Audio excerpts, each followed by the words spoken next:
নমস্কার বন্ধুরা, ভদ্রসর study centre চ্যানেলে তোমাদের স্বাগতম।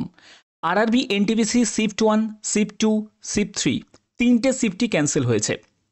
এর জন্য একদম অফিসিয়াল নোটিশ জারি করেছে আরআরবি এবং এর ফলে পরবর্তী শিফটে যাদের অন্য ডেতে যাদের এক্সাম আছে সেখানে কি এফেক্ট পড়তে পারে এবং এই যে সেন্টারে তোমাদের ক্যান্সেল হলো, তো এদের রিশিডিউল কবে করা হবে, আবার অন্য কবে ডেট আসবে, সেই ব্যাপারেও সম্পূর্ণ তথ্য তোমাদের কাছে তুলে ধরবো এই ভিডিওর মাধ্যমে।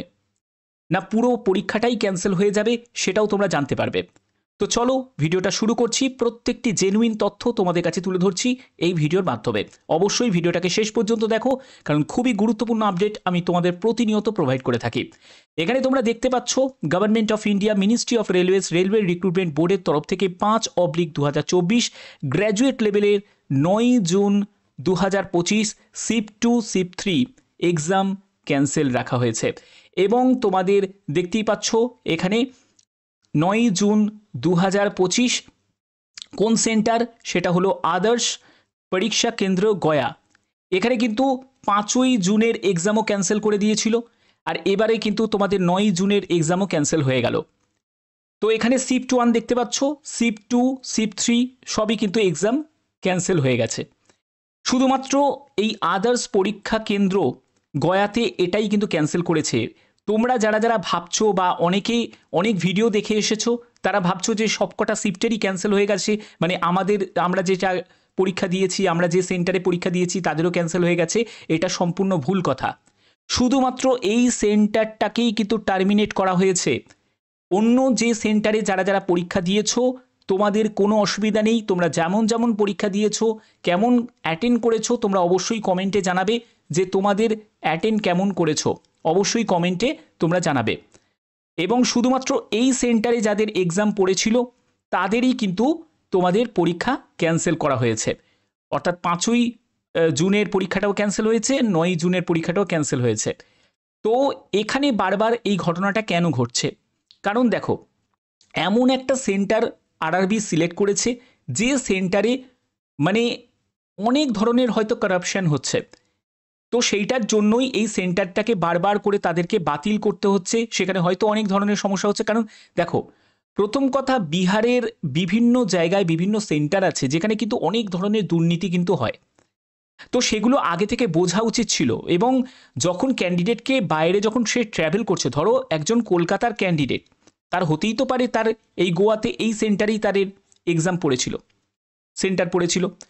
তো এবার এই ক্যান্ডিডেটে কি করবে, কতদিন থাকবে? এবার যতদিন থাকবে তাকে তো বাড়ি ভাড়া দিতে হবে, ঠিক না? এটা তো একটা অসুবিধা।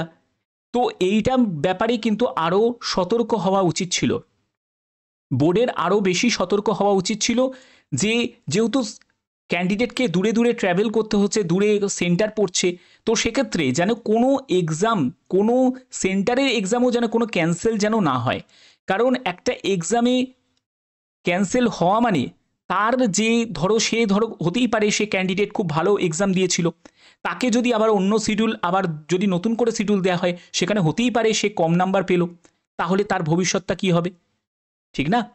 তো অনেক কিছু ফ্যাক্টর কিন্তু আছে। প্লাস এখানে কিন্তু সবথেকে গুরুত্বপূর্ণ ফ্যাক্টর হচ্ছে মানি, টাকার ব্যাপারও কিন্তু আছে। কারণ দেখো, একজন ক্যান্ডিডেট কতদিন আর থাকতে পারে? সে কলকাতার ক্যান্ডিডেট হতে পারে, ভুবনেশ্বর ক্যান্ডিডেট হতে পারে, অনেক দূর দূর থেকে সে আসছে, সে কতদিন আর রেন্টে থাকতে পারে? তাকে তো সেই টাকা দিয়ে থাকতে হবে, অতদিন তো আর ফ্রিতে থাকতে পারবে না, বা আরআরবি তার ব্যবস্থা করে দিতে পারবে না। তো এই হচ্ছে মেন ব্যাপারটা। তাহলে তার যে কনফিডেন্স লেভেলটা সেটাও ডাউন হয়ে যাবে, অর্থের দিক দিয়ে সেটাও তার ডাউন হয়ে যাবে। তো এই সব বিভিন্ন ধরনের প্রবলেম কিন্তু হচ্ছে। তো যাই হোক, এটা বলে আর কিছু লাভ নেই। এরা জাস্ট একটা সোর্স অফ, মানে স্টুডেন্টদের কাছ থেকে জাস্ট একটা সোর্স অফ ইনকাম তৈরি করার জন্যই কিন্তু এই কি বলবো, এই পরীক্ষা কন্ডাক্ট করা, এই যে নিয়োগ করা। পাবে তো লিমিটেড ক্যান্ডিডেট, কারণ ভ্যাকেন্সি এত কম। তার মধ্যে যদি এরকম টাইপের হয় যে একটা ক্যান্ডিডেট এক্সাম দিতে গেল কত আশা নিয়ে, তার এক্সামটা সে পরে জানতে পারছে যে সেইটা ক্যান্সেল হয়ে গেছে, তাহলে বুঝতে পারছো তার অবস্থাটা কোন দিকে যায়। তো যাই হোক, এটা নিয়ে আর বেশি কিছু বলার কিছু দরকার নেই।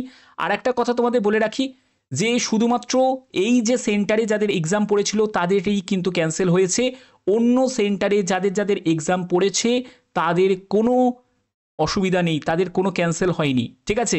এই জায়গাটা কিন্তু অনেকেই ভুল, আমি অনেক জায়গা দেখছিলাম, অনেকেই বলছো যে স্যার এক্সাম কি তাহলে মানে যত যে যে সেন্টারে পড়েছে পুরো টোটালটাই ক্যান্সেল হয়ে গেছে? নো, শুধুমাত্র এই যে আদার্স যে পরীক্ষা কেন্দ্র যে গয়াতে আছে সেখানেই শুধুমাত্র ক্যান্সেল হয়েছে।